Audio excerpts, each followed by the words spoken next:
noche la lluvia en los techos de cartón. Qué triste vive mi gente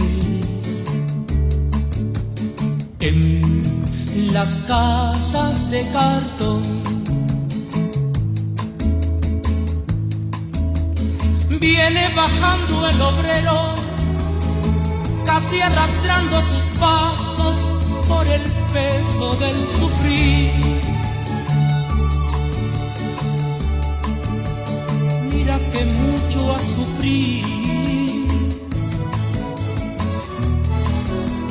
mira que pesa el sufrir. Arriba deja la mujer preñada, abajo está la ciudad y se pierde en su maraña. My early activism began in the early 1970s. It began with taking part in a youth seminar for youth leadership that was done in Limon. And it was sponsored by the German government through a local person from Limon that was working directly with the Chancellor of Germany and Youth Affairs. And he managed to get the sponsorship for this youth leadership training in Portland. And I heard about it and I went to the interview and accepted the training program. And that's where I was first introduced to any type of community leadership. And it was geared to lead and organize young people around social issues, community issues. And it was blended with sports training for youths, plus leadership. And that was like a month training. There was 2 seminars, one for a month, and then they had a follow-up for another month. After that as soon as that training passed away, it wasn't a year or 2 later, I was confronted to the unfortunate reality that my dad passed away and I got to go and work to support my mother. And I was just about 18 years old at the time. So I dropped in the workforce in the Port Authority, beginning from the bottom, doing manual labor. I did not finish high school yet. So I've dropped out of high school. And 6 months later, after working as a common laborer, they had a union meeting. So at the time I never knew what the union was or anything. And I was invited to go to this meeting. I went to the meeting, and when I realized that it was a place to vent your grievances as to what taking place in the workplace, then I spoke up, and then I was elected to the board of directors at 18-year-old. And by the time I was 19, 20, a year later, a year and a half later, because of my work as the board of directors, I was elected to the chairman of the union. By the time I was 19, 20. As a matter of fact, my birthday is in September, so I was elected in August. I wasn't even 20 yet. And it was funny because at the time, to be an adult in Costa Rica, you had to have 21. So I was underage. Okay, but I had a document saying that, I had a permit to work, and I kept it quiet. There was underage. And I knew within a few time, to 21, I would get my ID as an adult. So, as a chairman of the union, and having a background that was a farmer's son, I didn't understand the double talk. I was raised to be say what you think and do what you say. I wasn't raised with silly double talk policies and politics. So I was just a straight shooter. And that plus I was not vulnerable to being bribed because my concern was complying with my job that I accepted as the leader. And I always knew that my dad had a farm I could fall back on. So I wasn't concerned about them taking the job away. And in the worst case scenario, I go back to the farm and I would survive. So that allowed me not to be vulnerable to bribe and so forth. And that was a good run.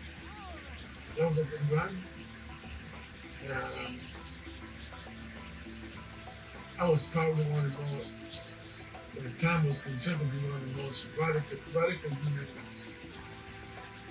Young guy, 21, 22-year-old, was radical, totally radical.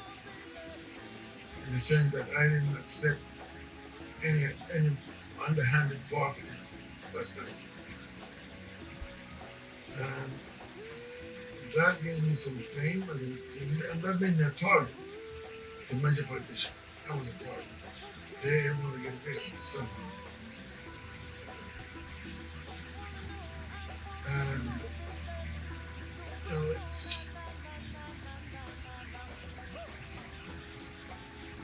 we had many strikes, major strikes. When we shut the entire town down. Okay. And, but I always knew that this was not forever. I always knew that I was conscious that I was not going to change the society as a whole. And that one strike. I saw it as just a stepping stone.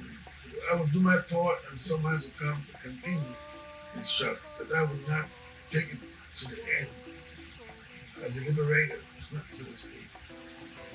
And and having been trained as a union, as a community, as a youth leader, I had the tools to organize people,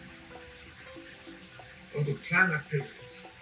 And I use those tools in the union, or to organize, create a team, make sure I'm surrounded by people that are more knowledgeable than myself in different areas.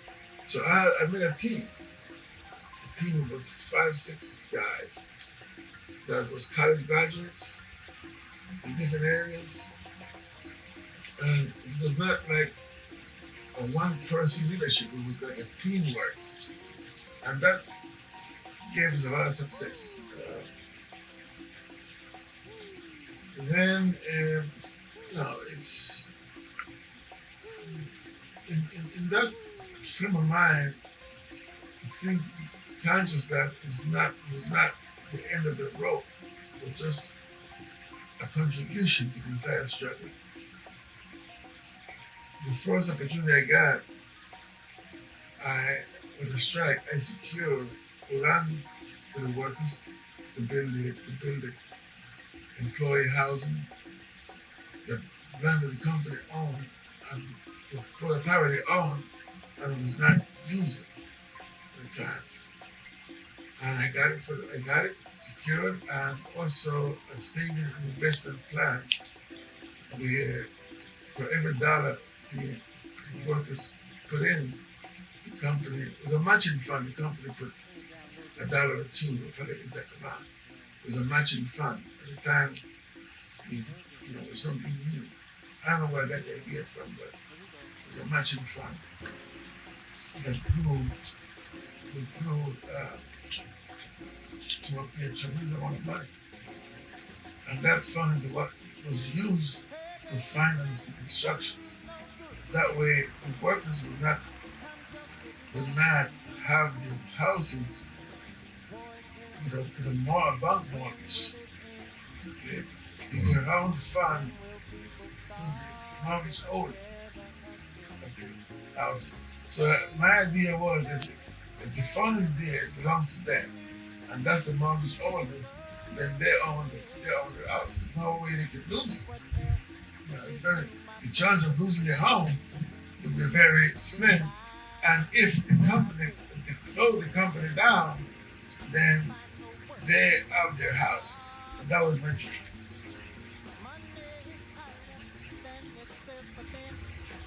What year was this? This was in 1978, 76, 78 around here. It was a major strike. And that was my condition for our union to go back to work. Do you remember roughly how many employees we were sort of representing? The Port Authority had about 12 to 1,500 employees. That was the Port Authority itself. The entire port operation was about 5,000 people. But once the Port Authority stops working, everything stopped. Because the Port Authority owned the equipments that operate in the port, all logistics. So once you stop that from working, everything else stops. So it was over 1,500, but then the effect of restarting, and we're talking about a port that handles more than 80% of the country's import and export. So once you stop that port, the country is a problem.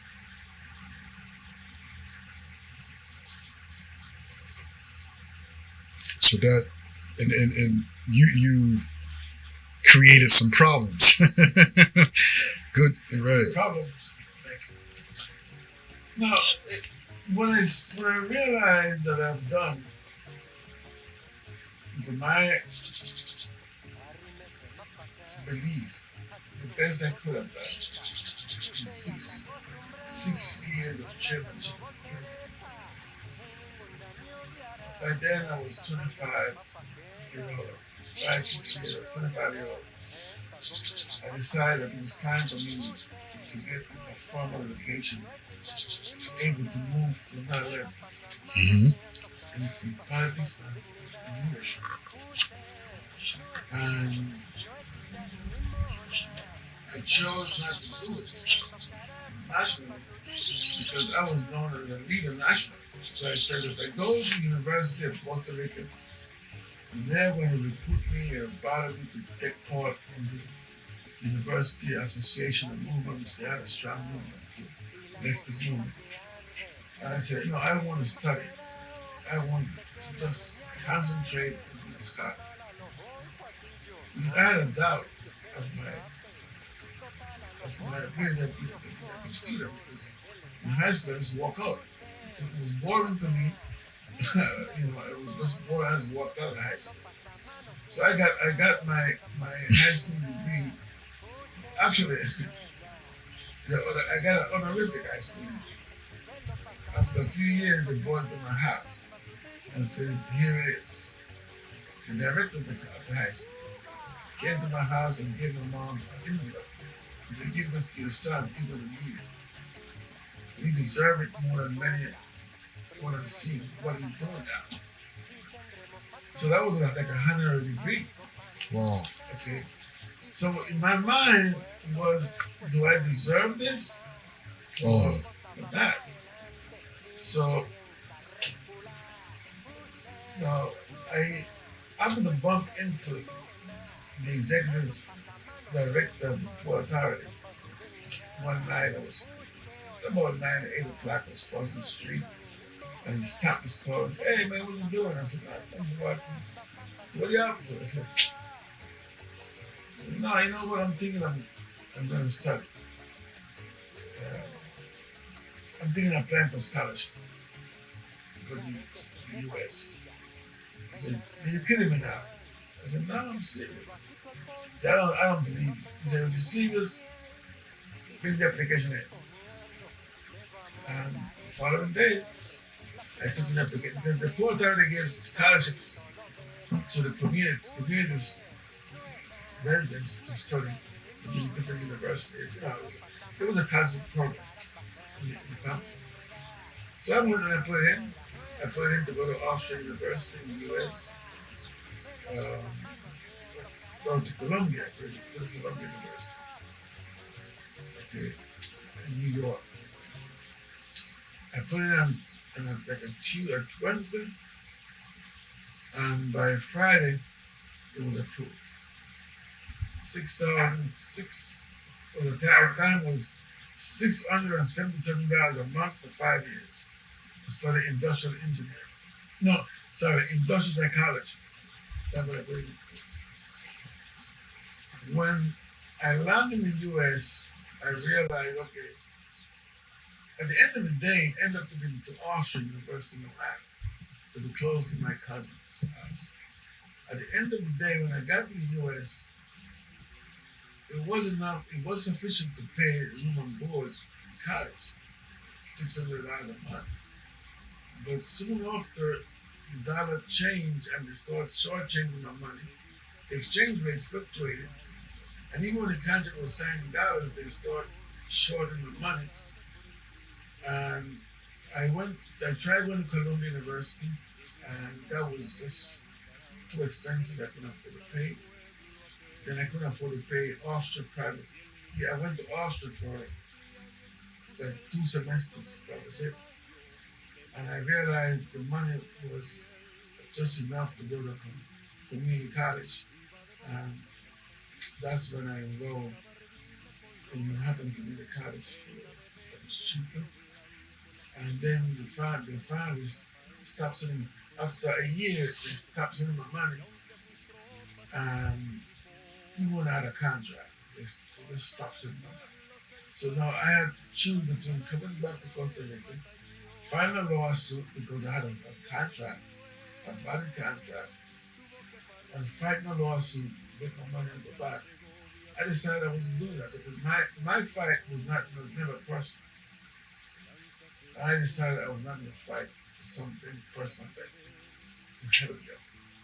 So I started working to pay my way, gas station, hotels, whatever. Then I got married after, and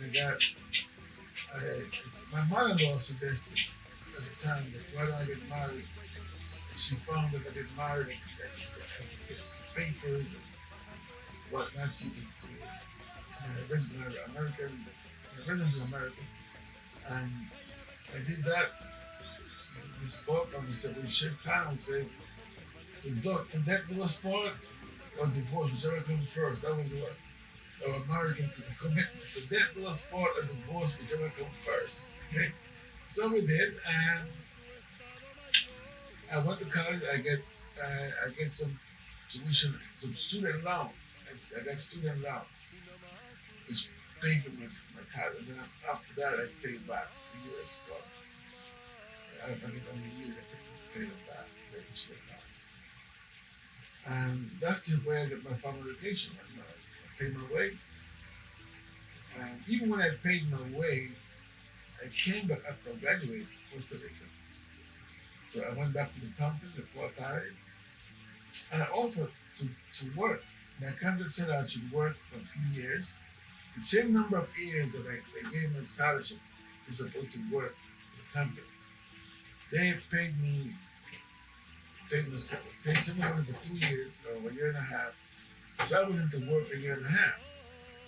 And porque no saben they want to pay. But they decided that they didn't want me to come. Even work as a volunteer, they didn't want me. So I went back to the US and got a job and work. Callaba el general, bajando este lío. Pan de amor, le repiten los campesinos del Huihuilí. Callaba el general, con su decisión, con los hombres valientes limpiar Nicaragua del invasor. Y allá está el general.